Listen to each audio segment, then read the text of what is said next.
can look at it as a case study almost, in terms of what are the realistic risks to therapists from the legal system, if you like, regarding cases brought by a client against a therapist.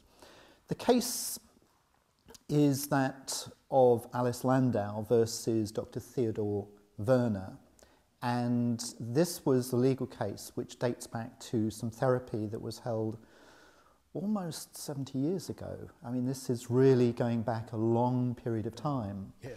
And very briefly, the situation was that Alice Landau saw Theodore Werner, her psychiatrist, her therapist, for a period of 24 sessions of therapy. But interestingly, this falls into 3 distinct periods. And the first period of therapy was from March to August 1949. I mean, even in saying the dates, wow. It does situate it within a particular historical time. At the end of this first period of therapy, there was a gap, there was a break in the therapy. And according to Alice Landau, there was a period of what was termed social contact between herself and her therapist.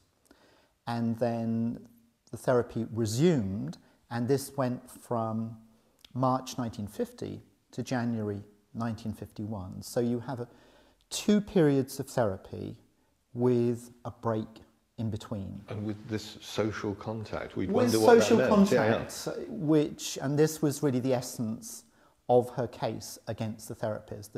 What was the nature of the social contact between herself and the therapist? And it's really on this that the case rests.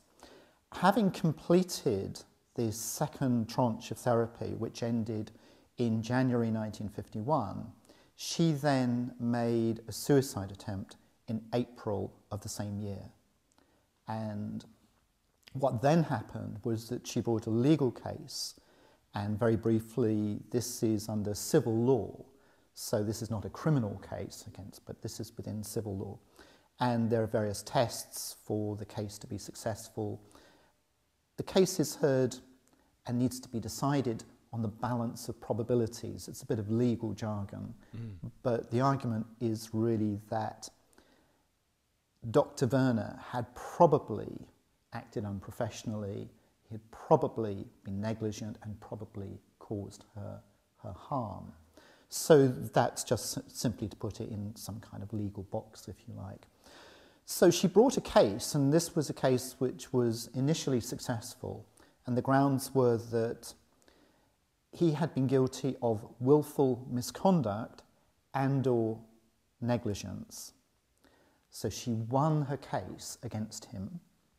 He then appealed, and we fast forward to 1961, and the appeal was heard in the Court of Appeal, and the case that she was presenting was then challenged by Dr. Werner. He was seeking to overturn the verdict that he had been guilty of professional misconduct or had been negligent and had caused her damage. So that's the case in a nutshell, and it's, as I say, it's one of the few that's written up in any level of detail. But now, I'm just conscious, you're talking about a period of 10 years unless I've kind of muddled this. It stretched on through their lives for a long, long time.